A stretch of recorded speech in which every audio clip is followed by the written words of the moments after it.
tengo como dato la tensión AB, donde esta torre tiene 20 metros de altura y está sujeta en el plano del piso, digamos, en esta posición, siendo estos dos ejes, por ejemplo, los ejes X e Y en el plano del apoyo de la torre, y en función de estos dos ejes, ahí tienen los 5 metros y los 8 metros, que sería la posición donde está sujeta en el piso la torre y en su extremo superior A, ¿no es cierto? Lo mismo pasa con el AC, que tiene otra posición, ¿no es cierto? Y AB, donde el punto D está a 1 metro del plano del piso. ¿Sí? Esto suele ser un soporte, una columna del cual se suelen tensar las torres, normalmente reticuladas.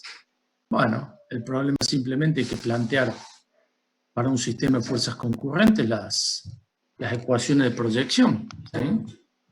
Con la condición que la torre esté sometida a una compresión, por lo tanto la resultante de estas tres fuerzas en A, AD, AB y AC, cuando planteemos las proyecciones, bueno, si tomo el eje vertical que pasa por A como Z, por ejemplo, y a estos ejes en el plano, a uno como X y otro como Y, bueno, la proyección en X y en Y será 0 y la proyección en Z me dará una resultante que es lo que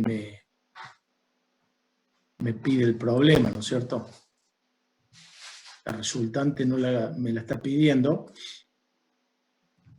Para eso necesito conocer previamente las tres tensiones, de las cuales una es una tensión conocida. Ese sería un problemita de fuerzas espaciales concurrentes, y aquí tenemos un problema de fuerzas espaciales paralelas, donde tengo una placa aquí, bueno, en realidad es una losa, lo llaman. Toda la estructura de hormigón, esto puede ser una losa de hormigón, digamos, que tiene estas dimensiones en el plano, 6 metros en este lado, 3 metros en este lado, 8 metros en este otro lado, y bueno, aquí tengo una diagonal, digamos, que voy a poder calcular su longitud, eventualmente si me hace falta. O sea, las dimensiones de esta placa, o esta losa, tiene 2 metros más 1 metro, tendría 3 metros aquí, 8 metros en este lado, 6 metros en este lado, y bueno, la unión de este punto con este punto me determina la otra dimensión. En el plano, digamos, en el plano de esa placa, tiene 15 centímetros, ahí está, espesor 15 centímetros.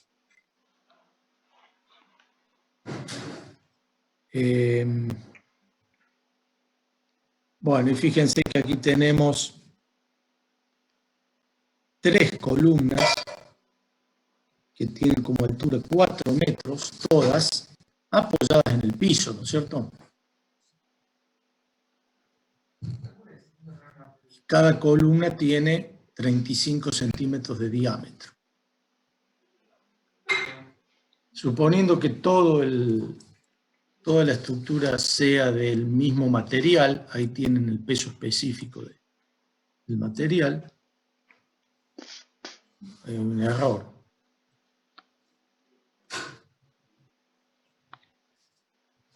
Lo vamos a borrar ahí.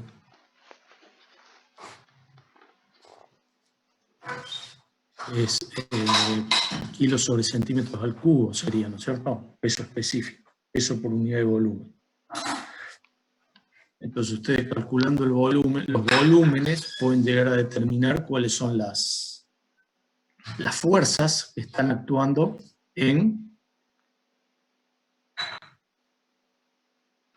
correspondiente al peso propio, en la placa y en las columnas. Y aquí el problema que me pide es las compresiones en cada columna. ¿Se entiende? O sea, yo quiero aquí, voy a tener, bueno, esto si bien es una placa en el plano trapezoidal, digamos, la podríamos subdividir en ¿qué? En una placa rectangular de 8 metros por 3 metros, que por los 0,15 metros de espesor me va a dar el volumen y por el peso específico me va a dar el peso. ¿Que dónde va a estar aplicado? Dividimos la placa, ¿sí? En dos áreas conocidas.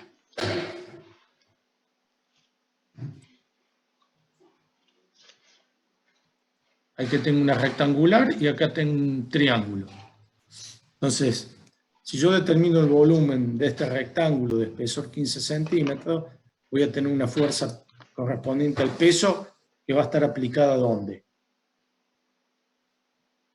Vertical, ¿no es cierto?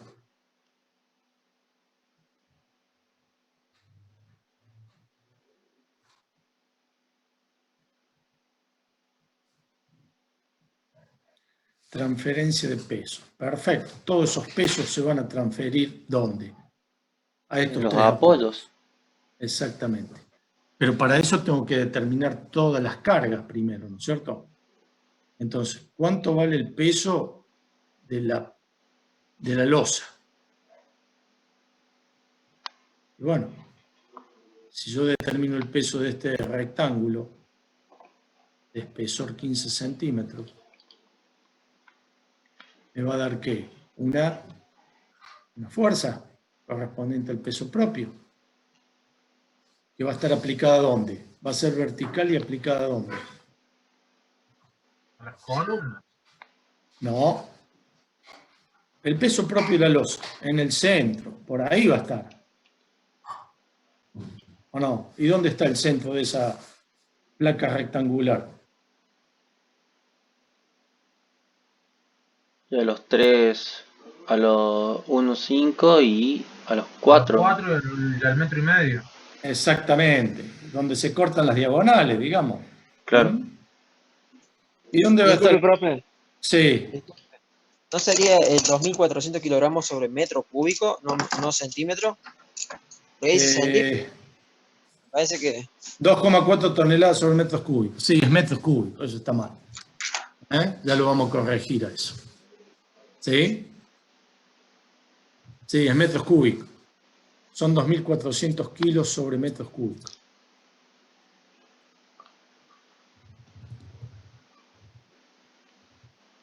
Bueno, ¿estamos ahí entonces? O sea, que este peso lo van a poder determinar. Y este otro peso también, porque si sacan el área del triángulo y lo multiplican por el espesor, ¿qué les va a dar? Un volumen. Por el peso específico me va a dar un peso. ¿Y dónde voy a aplicar el peso en este triángulo? Que tiene como lado aquí 3 metros. A los Y 2 8 tercios de 3 sería de 3 metros. partiendo desde aquí, digamos. Claro. Y desde aquí, porque tengo que determinar un punto yo aquí.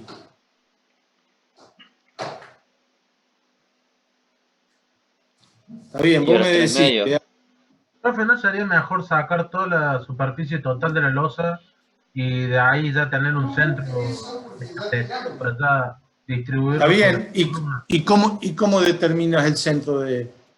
Y bueno, digamos, haciendo como en un polígono, tenés que hacer sumatoria de todos los lados y trazar diagonales.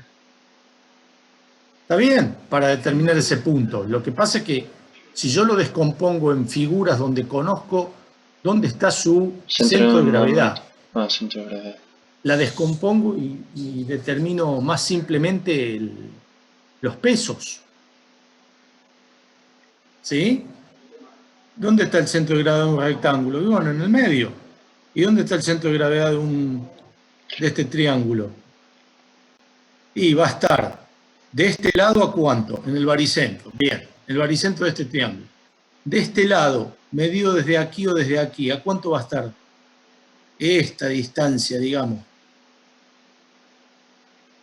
O esta otra. Recién me dijeron 2/3 de 3 metros. ¿Estamos de acuerdo?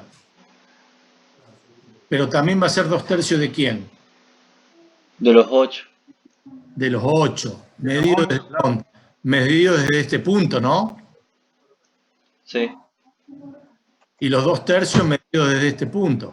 Y bueno, se dan cuenta que tienen exactamente la posición de ese punto. Y la vertical va a ser el peso propio, que va a ser 3 metros por 8 metros sobre 2 por 0,15. Me va a dar el volumen de ese triángulo, de esa parte de la losa, por el peso específico que me va a dar. Esta fuerza. La fuerza. Más esta fuerza me va a dar el peso total, que simplemente lo estoy descomponiendo en dos pesos más simples de determinar, nada más. Pero además, ¿qué pesos tengo aquí? El peso propio de la columna. Exactamente. ¿De cuánto vale? 4 por 35, 0,35 por 2.400. Bueno, sería, acuérdense que son circulares, ¿no? Pi por diámetro al cuadrado sobre 4, ¿qué me daría? El área. Por los 4 metros, ¿qué me da? El volumen. El volumen. Y por el peso específico, ¿qué me da? Los pesos de cada columna. Y ahí tendría todos los pesos de esa estructura, que ¿dónde se van a transmitir? Únicamente en estos 3 apoyos, ¿sí?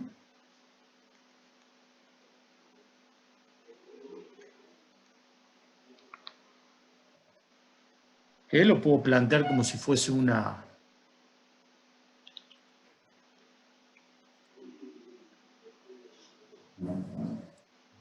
Si yo le quito el apoyo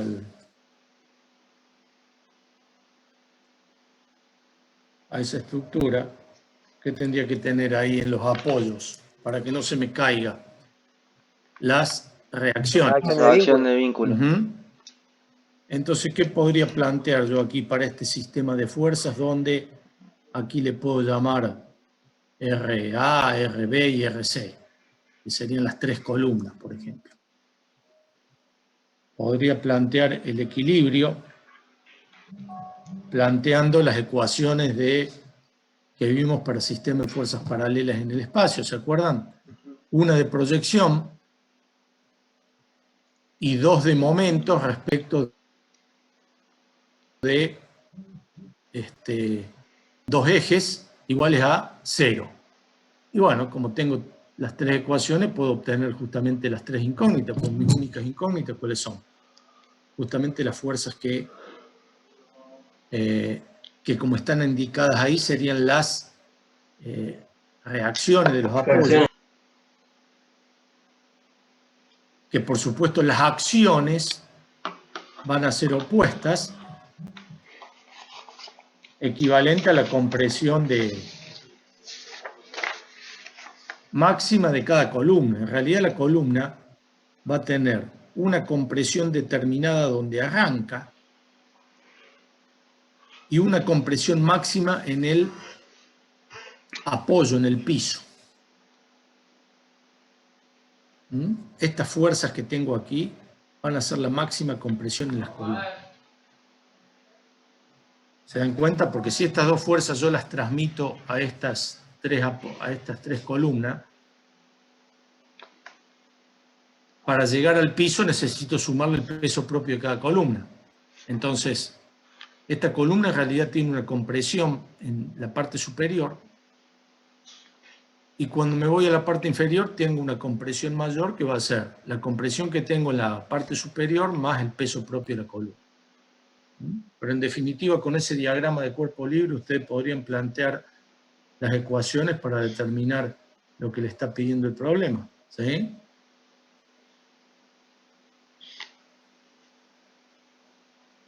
¿Se entiende el planteo? Bueno, háganlo. Esto lo vamos a corregir, que está mal. ¿Sí? Cualquier cosita, consultan. Bueno, yo les he puesto ahí para que lo vayan resolviendo y cualquier duda me van preguntando y lo van subiendo ahí a la tarea que tienen en el aula, ¿sí? Que está puesta aquí en la... es lo que tenemos ahí abierto.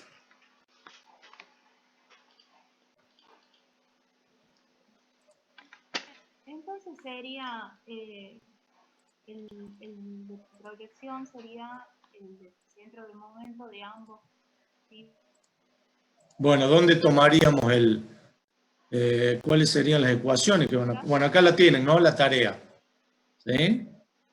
Bueno, ahí tiene lo que vimos en el teórico, ¿no?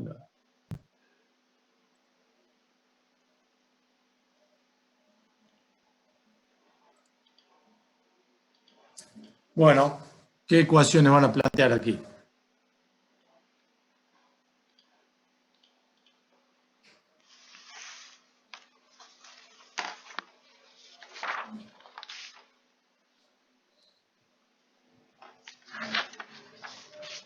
Que vimos para el sistema de fuerzas paralelas.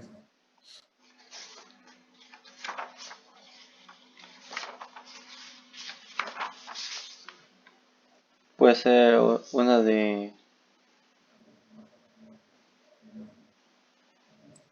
proyección y en el momento. Está bien, una proyección respecto de un eje como ese, Paralelo al eje, sí, de fuerza. paralelo a las rectas de acción de la fuerza. Llamémosle Z. ¿Y después? Una de momento. Y una de momento. Y dos de momento nos hace falta. Ah, sí, porque estamos en Ah, espaciales. estamos en espacio. Respecto de dos ejes, ¿se acuerdan? ¿Cuáles eran los ejes? Y salió el eje XZ. XZ, XY. Bien, XY. Y bueno, el XY es el plano que conforma la losa, ¿no es cierto? Entonces podríamos elegir como eje X este y un eje Y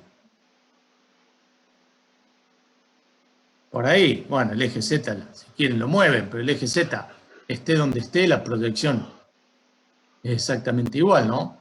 Uh-huh. Si quieren lo ponemos.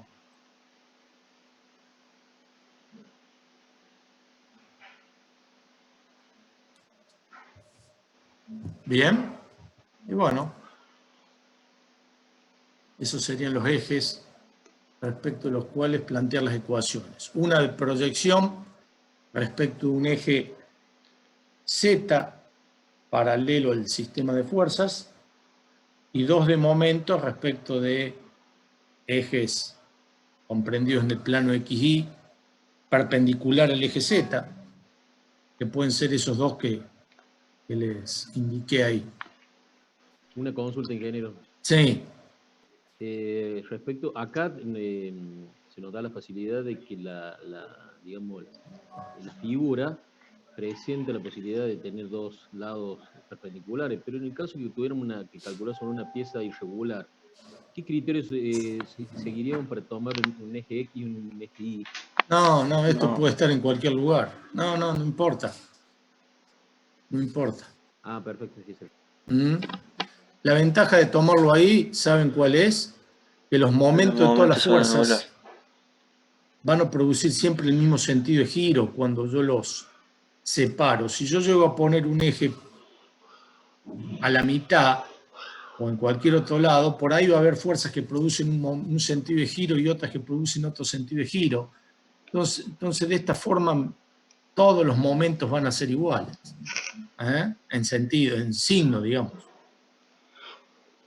Bien. Acá vamos a hacer una simplificación para no tener en cuenta, porque fíjese que este diámetro que se ve allí,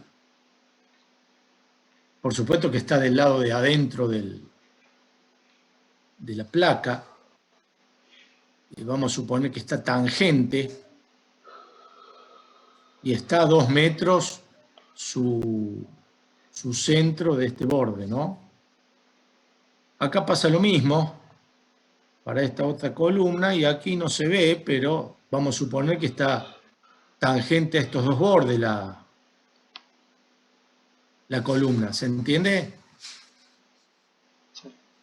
El diámetro estaría tangente a este borde y a este borde para esta columna que no se ve, digamos, el apoyo acá arriba. ¿Sí? Aquí este diámetro está tangente a este borde, por lo que se ve, y su eje a 1 metro de este borde.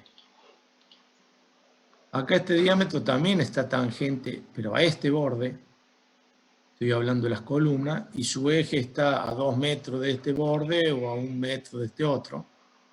Y acá que no se ve, estaría justo en la esquina, tangente a este borde y a este borde. Si yo miro de arriba la losa y veo los diámetros, este borde y este borde serían tangentes, que forman 90 grados por los bordes. Tendría la columna justo del diámetro tangente a este borde, tangente a este borde. Para no tener en cuenta cuando actúe la fuerza de la columna, el peso propio, va a tener un momento. Bueno, lo podemos tener en cuenta, va a ser despreciable, pero lo vamos a tener en cuenta. Porque el eje de la columna va a pasar respecto de este eje, a la mitad del diámetro, a un radio, ¿sí? Cuando tomemos momento respecto de este eje. Cuando tomemos momento del peso propio de la columna respecto de este eje, y bueno, va a ser 7 metros. ¿Sí? Así. Y respecto de este eje, bueno, ahí lo tienen que calcular porque tienen esta inclinación. Bueno, trabájenlo y cualquier cosa, tienen que tomar momento de una fuerza respecto a un eje. Las fuerzas son todas según el eje Z y tal cual como está en la guía, básicamente. Y tomen los centros tal cual. No simplifiquemos nada, que por ahí se van a confundir si le digo que simplifique. La simplificación era la siguiente. Vamos a suponer que este eje esté sobre el eje de la columna, considerarlo sobre ese eje. No es así porque está separado un radio. Y lo mismo, este eje de la columna, considerarlo que está sobre este lado, cuando en realidad está hacia adentro de un radio, digamos. Y lo mismo, este eje de la columna estaría de este eje a un radio. Y del otro eje podríamos decir 8 metros, pero en realidad sería 8 metros menos un radio. Porque cuando tome momento voy a necesitar las distancias a los ejes X e Y de la fuerza correspondiente al peso propio de cada columna. Si tienen en cuenta el radio, bien. Y si no lo tienen en cuenta, tomen directamente. Para esta columna, una distancia de 2 metros a este eje y 0 a este otro. Para esta otra columna, una distancia de 7 metros a este eje y una distancia que no va a ser 6, va a ser menos de 6, que va a depender de esta inclinación que ustedes la pueden calcular. Y esta otra columna va a tener su eje pasando por este eje, o sea que ninguna distancia de este eje, y aquí podrían tomar 8 metros. En una palabra, si lo simplifican de esa forma, no hay ningún problema. De paso, por ahí podemos ver. En una palabra, quiero que ese eje, es una simplificación que le pueden dar. Los ejes directamente estén de esta columna sobre este eje, de esta otra sobre este lado, a esas posiciones, ¿no? Y de esta otra columna sobre este eje. Eso va a ser, la simplificación es que cuando tome momentos respecto de ese eje, como la fuerza pasa por el eje, es nulo. Cero. Si yo la tomo realmente como está, voy a tener un momento, pero va a ser muy chiquito. No me va a dar gran diferencia un resultado respecto al otro. Bueno, trabájenlo y lo vamos viendo. Bueno, ahí les mostraba el trabajo donde lo pueden ir subiendo para revisión, digamos. Y ahora lo que vamos a ver, que ya después les voy a subir algún práctico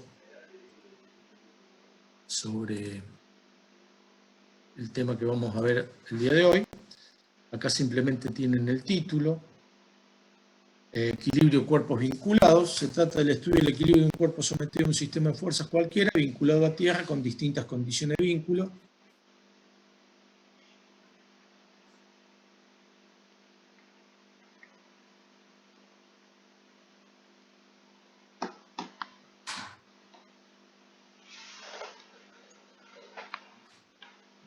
Hola, ¿me escuchan? Sí, sí. Sí. Ah, yo pensé que había cortado la comunicación. Bueno, estaríamos en este bloque temático. Nosotros ya vimos las unidades de fuerzas.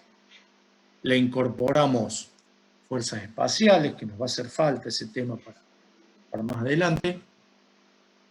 Y tenemos estudio de los sistemas vinculados, en la unidad 5 del programa de la materia. Y bueno, nos quedaría por ver este tema como para ya terminar la primera parte y hacer la evaluación que está planeada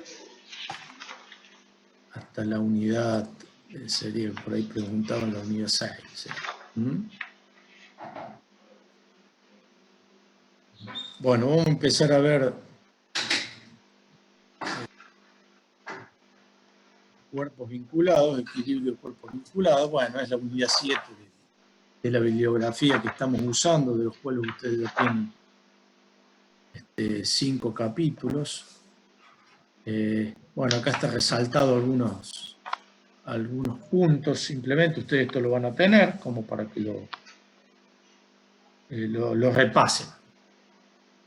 Bueno, básicamente nosotros vamos a estudiar, como dijimos recién, al sistema de fuerzas actuando en un cuerpo. Básicamente, primeramente vamos a estudiar sistemas planos que están actuando en un cuerpo como si fuese plano. Ya vamos a ver qué es lo que resulta plano de ese cuerpo, que va a estar apoyado.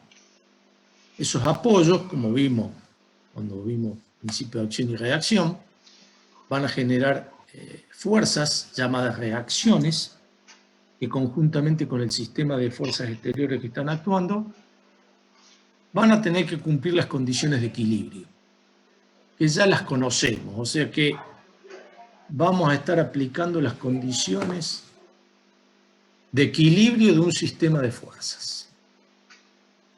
O sea que analíticamente las ecuaciones ya las conocemos, las hemos utilizado para sistemas de fuerzas, para determinar la equilibrante de un sistema de fuerzas, por ejemplo, donde planteamos las 3 ecuaciones si el sistema de fuerzas era no concurrente igual a 0, que es la condición de equilibrio.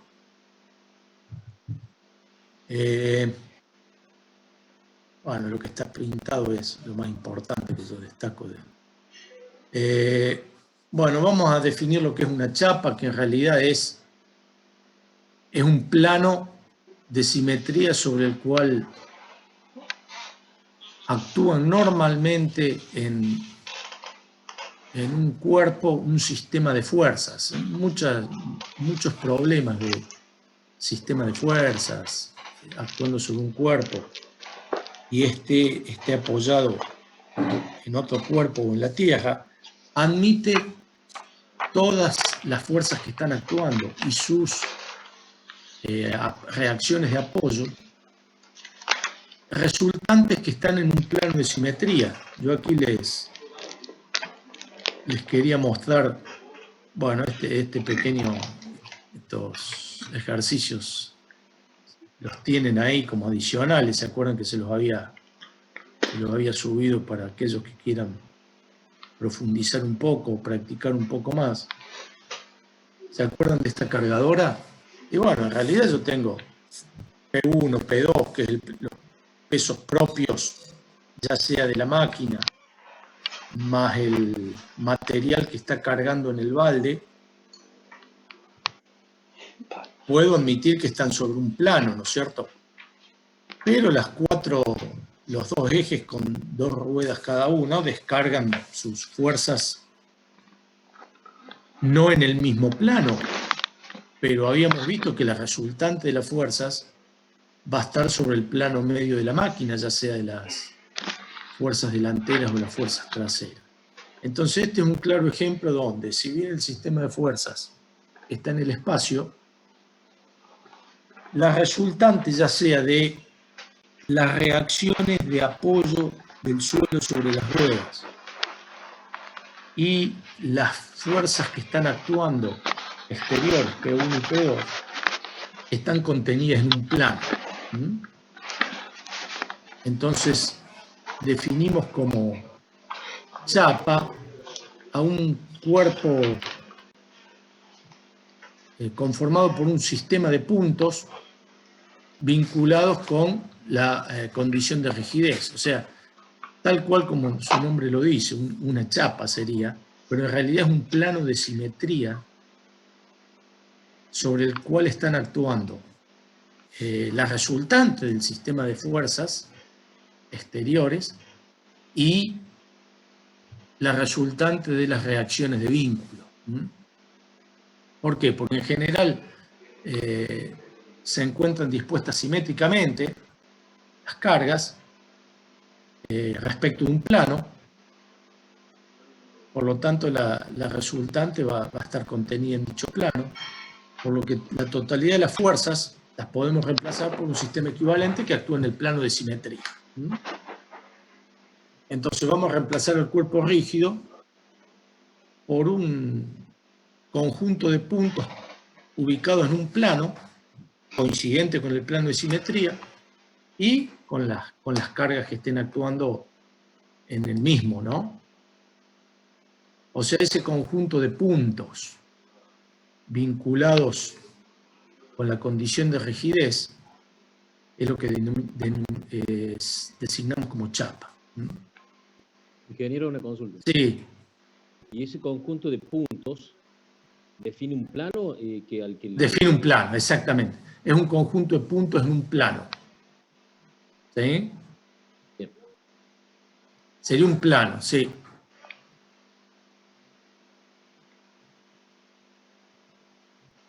Se define como sistema de puntos materiales, un conjunto de puntos vinculados entre sí por la condición de rigidez.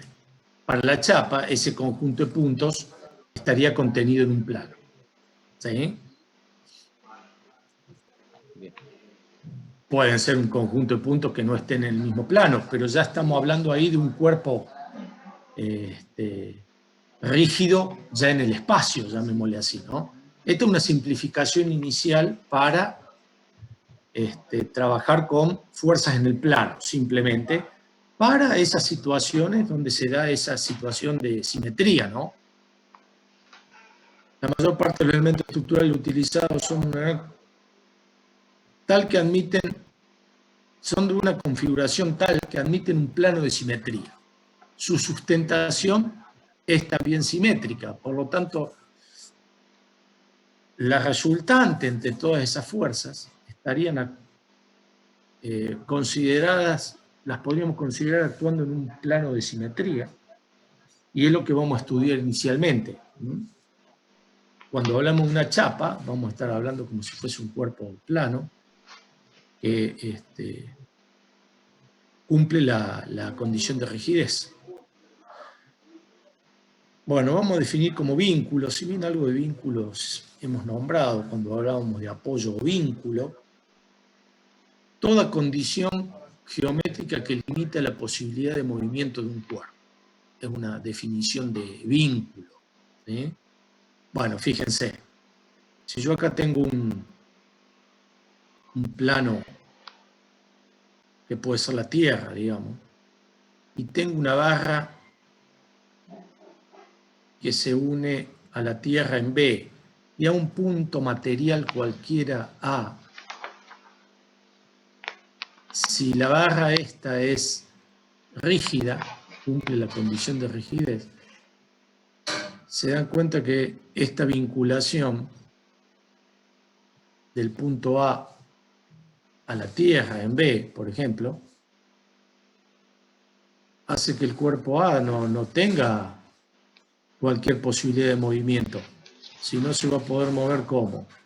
Y si AB es rígido, se va a poder mover según una superficie esférica con centro en B. Esto se llama biela. Una biela